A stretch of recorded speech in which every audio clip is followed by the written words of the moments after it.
Hi everyone, আজকে আমি রান্না করব পুঁই শাক দিয়ে মুগ ডাল। পুঁই শাক দিয়ে মুগ ডাল খেতে ভীষণ ভালো লাগে। পোলাও, মাংস, বিরিয়ানি অনেক রকমই আইটেম আপনাদের সঙ্গে শেয়ার করেছি। আজকে আমার আরেকটা পছন্দের রেসিপি হলো পুঁই শাক দিয়ে মুগ ডাল। যারা শাক লাভার আছেন তারা অবশ্যই এটা খেয়ে দেখবেন, আশা করি ভীষণ মজা লাগবে। চলে যাই মূল রেসিপিতে। প্রথমে আমি এখানে পেঁয়াজ কুচি, রসুন কুচি আর কাঁচা মরিচ ফালি দিয়ে সরিষার তেল লাগবে অবশ্যই। তেল দিয়ে হালকা 5 মিনিট ভেজে নিয়ে এখন আমি মুগ ডালগুলো দিয়ে দিয়েছি। আপনারা দেখতেই পাচ্ছেন মুগ ডালগুলো খুব ভালো করে ওয়াশ করে নিয়ে আমি বেশ কিছুক্ষণ ভেজে নিয়েছি, তাও 5-7 মিনিট। মুগ ডালগুলো ভেজে নেওয়ার পরে যখন ভালো একটা স্মেল আসবে, খুব সুন্দর, তখন আমি এখানে হালকা একটু পানি অ্যাড করে দিলাম। এখন আমি গুঁড়া মশলাগুলো দিয়ে দিব। এখন আমি হলুদ গুঁড়ো, মরিচ গুঁড়ো আর গোটা জিরা, দারচিনি, এলাচ সব রকম মশলা দেওয়া কমপ্লিট। আবারও 5 মিনিট ভেজে নিচ্ছি। যখন উপরে তেল উঠে আসবে ঠিক সেই মুহূর্তে আমি এখন তেজপাতা অ্যাড করে দিলাম। এবার আমি পুঁই শাকগুলো দিয়ে দিচ্ছি।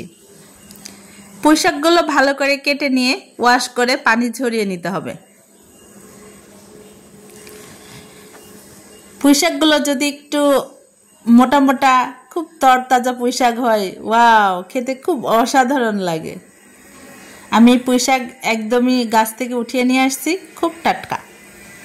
এখন খুব ভালো করে কষিয়ে নিতে হবে। আমি যখন পুঁই শাক দিয়ে মুগ ডালগুলো ভালো করে কষিয়ে নিচ্ছি তখন এত দারুণ ফ্লেভার, একটা খুব সুন্দর ফ্লেভার আসছে, অসাধারণ।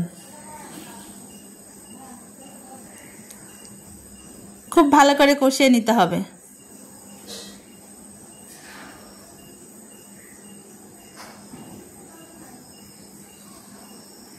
এপাশ ওপাশ করে উল্টিয়ে নাড়াচাড়া করে অনেকক্ষণ কষিয়ে নিতে হবে।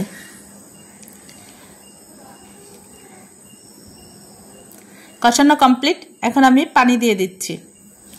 পানির পরিমাণটা কিন্তু বেশি দিতে হবে না, কারণ এটা শাক, আবার কিছুটা লাগবে, কারণ মুগ ডালগুলো সিদ্ধ হতে হবে।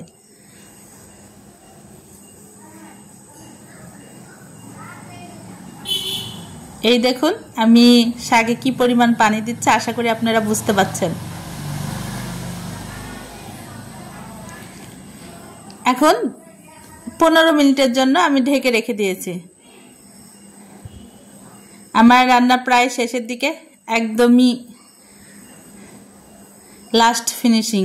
আমি একটু হালকাভাবে টেস্ট করে নিলাম লবণটা ঠিক আছে কিনা। ওকে, ভালো থাকবেন, দেখা হবে নতুন কোনো রেসিপি নিয়ে।